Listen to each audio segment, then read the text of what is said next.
welcome back to the YouTube channel. My name is Rachel and I'm an owner and craft educator here at Oak and Lamb.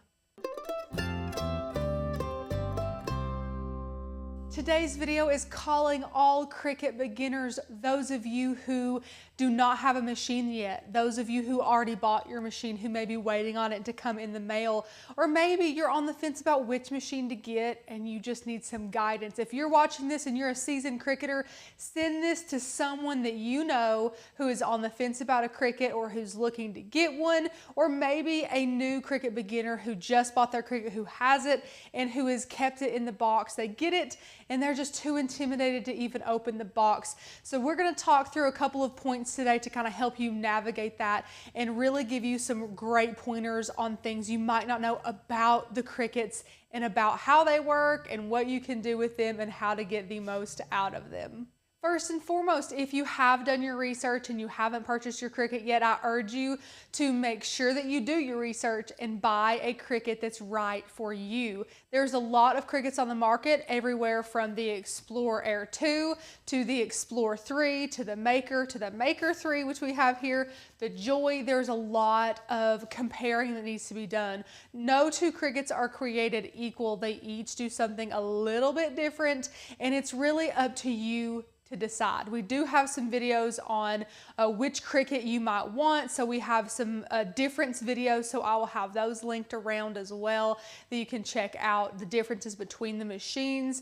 But generally, the most limiting machine in the Cricut line is the Joy. It is very small. It cannot use any adaptive tools or many tools that the Explorer line can use, and the Cricut Maker line is the most advanced line of their Cricut machines. It has the most features. It can cut the most materials due to its adaptive tool system. It allows you to do that. Again, all the Cricuts do have their own set of bells and whistles and pros and cons. The pro to this Joy is that it's very small and very portable. If you travel a lot, if you camp a lot, you will love the Joy. But again, all the other machines are much less limiting. They do cost more money, but you get what you pay for. If you want the max amount of materials to be able to cut and things like that, you're going to pay more for that Maker 3 than you will for the Explorer 3, things like that. But do some research. What are you passionate about? What do you want to craft on a daily basis? If you just want to make cards, get the Explorer line of machines. If you're like, I would love to use chipboard, basswood, balsa wood, I want to be able to cut some things like that, get a Maker. If you know you travel a lot, or you know that you want to be able to take this to conventions and make very small things very quickly, the Joy might be for you. Personally, just me, I'm not going to speak for the entire Oak and Lamb team or anything like that. Personally, if I was picking a machine for myself in my craft room, I would pick the Explorer 3. I think it's an exceptional machine. It is great. Even the Explorer Air 2 is a great machine. It was my favorite before this one came out. I don't use a lot of the adaptive tools, but again, that's just what I'm passionate about. Becca uses a lot of the adaptive tools because she is passionate about cutting wood. She loves to cut felt and things like that, leather, and those types of things you need the Maker for. If money is not an object and you're not worried about spending the extra money, go ahead and get a Maker series machine. They are fantastic. If money is a factor and you're a little bit worried about spending too much and you're thinking about the Joy, but you could use a bigger machine, please spend the extra money and get a Explorer line in the machines, because this guy, while he's adorable, we'd never recommend the Joy for your primary machine. We do recommend him for a secondary machine, if at all. We don't really use him, but again, he's really cute, and if you travel a lot and you just cannot lug around one of the bigger machines, it is good that this is an option for you. Just be aware of that. Again, we do have some videos about the differences between them to kind of help you decide on that. But this is kind of a compilation of a bunch of great points to help point you in the right direction of which Cricut you should get, why you should get a Cricut, things you might not know about your machine, and how to maintenance your machine and things like that. So we'll move on to our next point, but make sure that you do your research and you are purchasing the machine that is right for you. I don't care if you see a killer deal on HSN, don't jump in and buy a Cricut machine unless you know it's the one that fits you and your lifestyle and what you are passionate about crafting. Next, I know this sounds like a no-brainer, but it could surprise you in different ways. None of these machines come with a user guide. None of them come with instructions. None of them come with a manual. The box will teach you how to plug in your Cricut, and that is it. As far as creating a project start to finish, downloading, uploading images into Design Space, uploading fonts to your computer, choosing the right cut files, how to weed, how to properly place things on the mat, doesn't cover anything when you buy your machine, which again is another reason why it is so daunting. I just want to let you know, when you do buy the machine, it's up to you to educate yourself on that. So do know that whenever you purchase your machines, they do not come with an instruction manual on how to be a good, confident crafter. This kind of goes along with the first point about making sure you are researching your Cricut to make sure you find the one that's right for you. Research materials. This is probably, I should have made this number one because I think it is one of the most important things as a beginner Cricketer. You do not and should not pay an astronomical amount of money for the materials that you use with your machine. You do not need Cricut brand mats. You do not need Cricut brand cardstock. You do not need Cricut brand weeding tools, Cricut brand HTV or adhesive vinyl. You don't need those things. They're overpriced. We do have some videos, some really good videos about comparing products that we don't particularly like from Cricut and products that we love from other places that are much cheaper, much more effective. Most of the problems we have with Cricut is their pricing. Usually it's not about quality, it's just about price.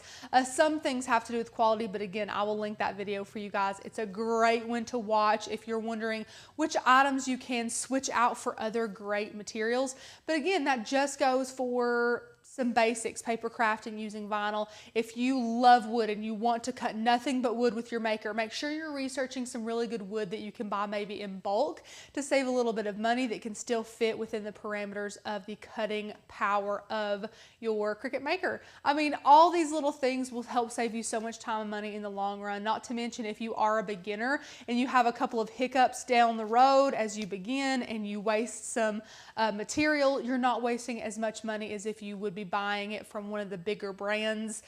So do research, make sure you see which materials and tools, equipment, supplies, everything like that you can get cheaper. Cheaper does not mean that you are sacrificing quality. That's not what we're talking about. Most of the time, you can cut your cost in half or more without sacrificing any quality. And with Cricut, you can actually go up in quality as well. One of the examples that we love to talk about is their weeder tool. Their weeder tool for us bends in about a week. We cannot get much use out of it. And it's about $8 or $9 when we can get one from Amazon for $6, $6.99 around there.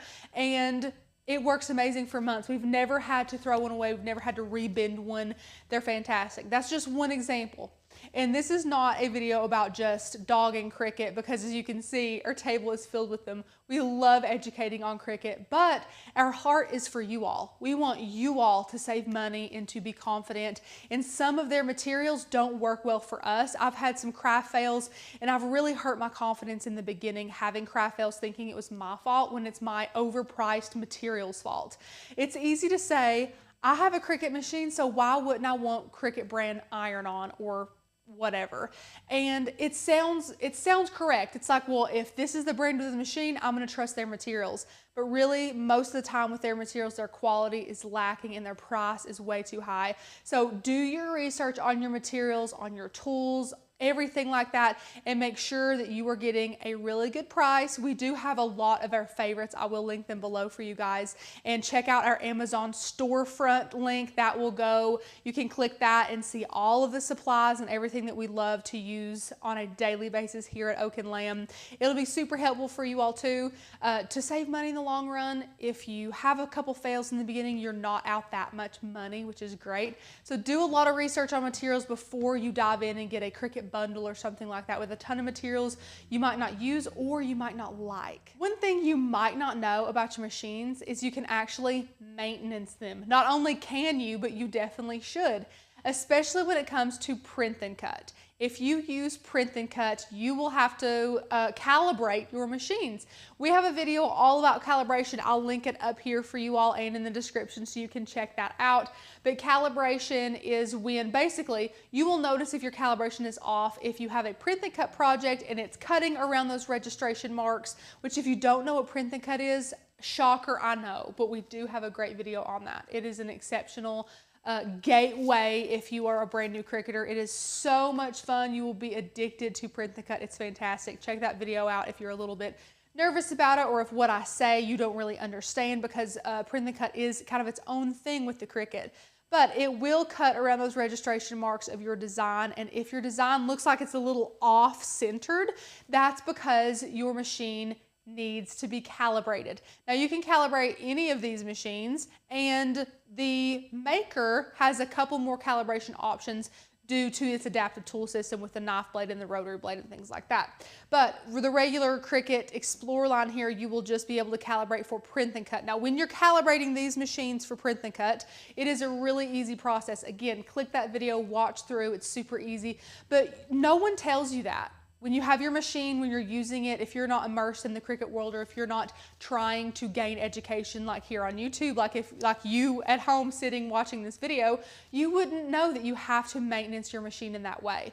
Especially if you travel and you move your machine from one place to another, or you don't travel, you're just in a limited craft space in your room, and you switch this from one place to another, and you're moving it around, it's going to knock off that calibration no matter what machine that you have. So definitely pay attention to your print and cut projects. It's a great way to make sure that your machine is working properly. All too often people will have print and cut issues, and number one, not even know it, and number two, think there's something wrong with their machine. In reality, you just need to calibrate it, but no one will tell you that. That's why we're here. So make sure you know to calibrate your machine. You can do it periodically if you want to prevent any kind of craft fails, or you can just do it when you see it become a problem. A lot of people will ask, when should I? How often should I? It's kind of the same principle of how often do you change the oil in your car, or how often do you rotate and balance your tires. It completely depends on how many miles you put on your car. So it depends on how much you're using your Cricut, how much you're using the print and cut feature with your machine, things like that. So do think about that. You do have some maintenance for your machine. You can also clean your machine. It's really easy to clean these. Yeah, so those are a couple things you can do to make sure that your machines are working like new all the time. This next point is mostly for, well, not mostly, it is for the Cricut Maker owners or potential owners out there. Back in the day when the Cricut Maker itself, the original Cricut Maker, was out, it used to come with a rotary blade. Nowadays, the Cricuts and the Cricut Maker 3s do not come with a rotary blade. It is a separate charge. And that kind of brings me to my next point. As you're researching your machines that you want, like in number one that I mentioned, make sure you think about which of the adaptive tools you want. All too often, I think crafters jump in and purchase all of them, which, by the way, is a very hefty price. They are very expensive to buy all the adaptive tools, and we really don't use them that much. We really don't. The knife blade and the rotary blade are probably the two adaptive tools we actually use. We don't use many of the quick swap housing tools or anything like that.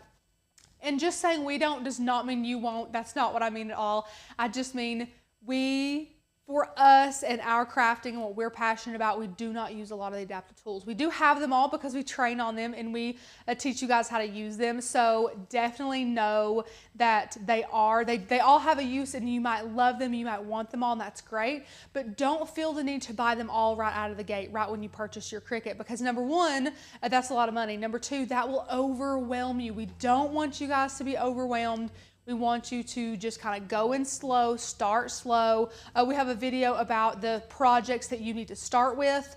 That's a great video as well. So if you're a brand new Cricut owner and you're not really sure which projects to start with, which ones would be the best for you to gain some skills, check that video out as well. It's a good one.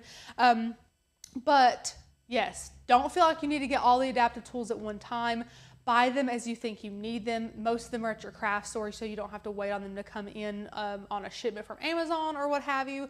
So yes, take your time when you buy those adaptive tools. I know it can seem exciting, but we don't want to overwhelm you at the same time.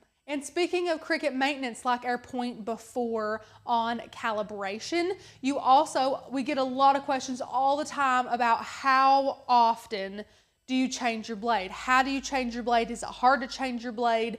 It is not hard at all to change any of your Cricut blades. I actually have a video, shocker, I know, and I just want to pause and let you guys know, we love to reference videos in videos for many reasons, but the main one is to not overwhelm you.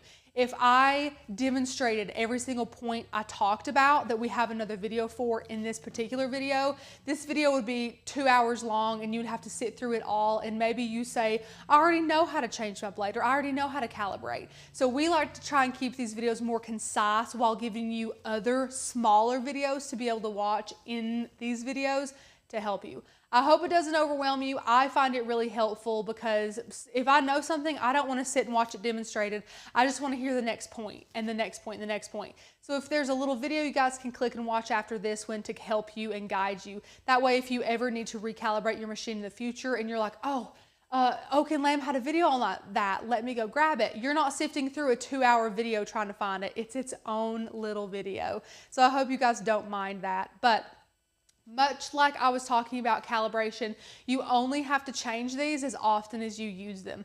Now, there are some materials that are going to be harder on blades than others. Some crafters I have heard will even have a fine point blade designated for each individual material. So one for cardstock, one for vinyl, one for HTV, so on and so forth.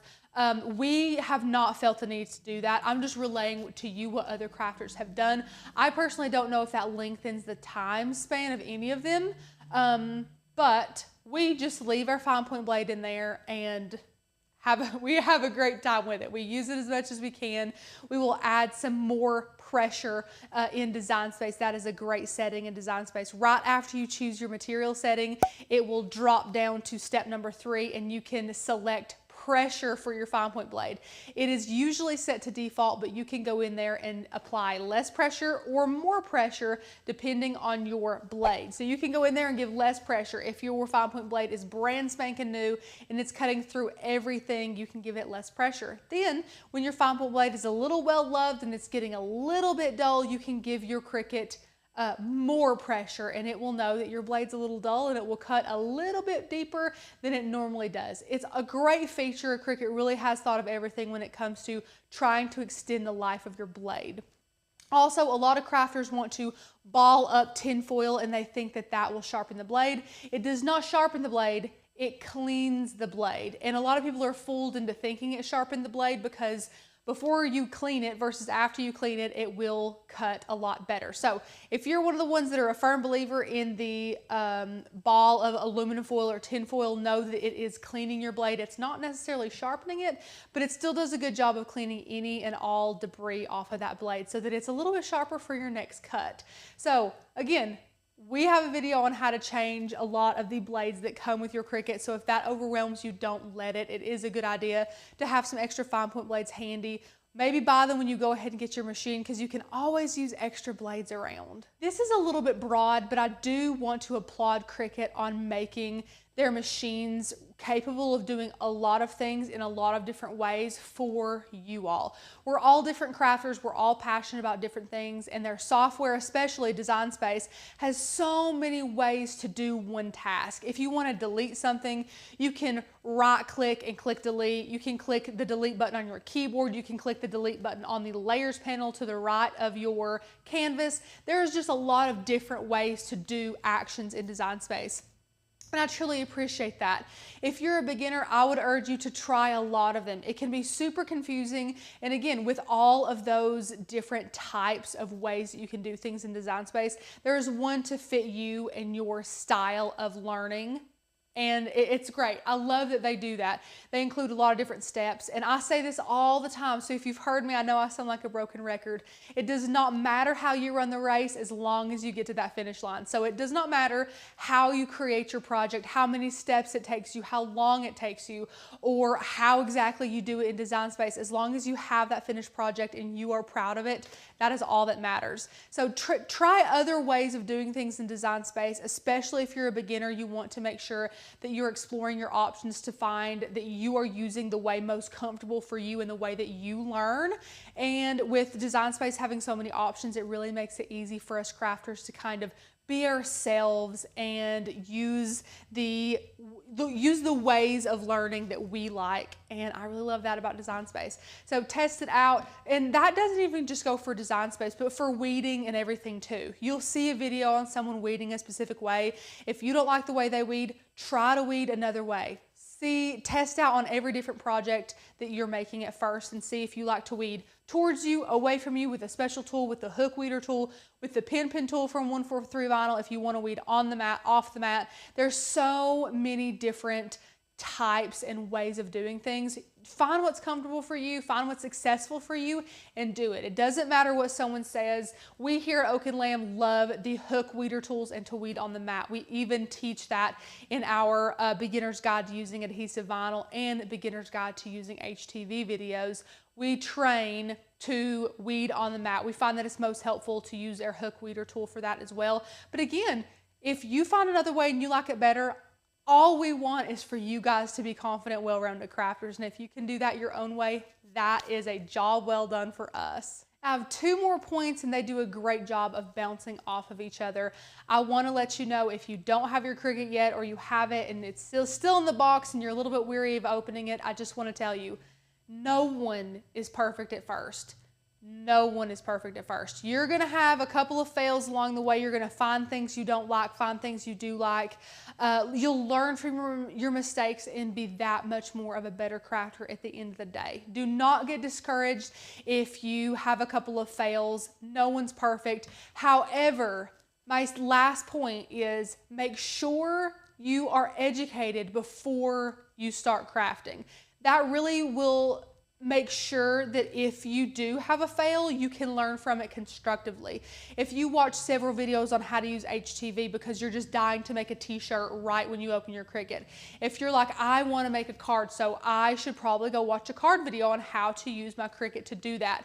That is going to mean the difference between your confidence going up and your confidence going down. We want you to build a very strong foundation with your Cricut knowledge, and the more information you can get, the better. We want you guys to be well equipped with a ton of knowledge before you even open your Cricut, or you will get overwhelmed, put it back in its box, and never use it again. And that's not what we want. So while I do say no one's perfect in the beginning, there is a great way for you to really minimize your risk of having project fails, and that is to educate yourself by watching amazing videos like this one here on YouTube, and educating yourself on how to use your Cricut, the in and outs of it. Design Space is particularly scary when you're just beginning. So a great place to start is to look up some beginner Design Space tutorials. We have several of them for you. How to upload images to Design Space, how to save, delete, and organize your images, the difference between group, attach, and weld, things like that. Some fundamentals that you guys need to know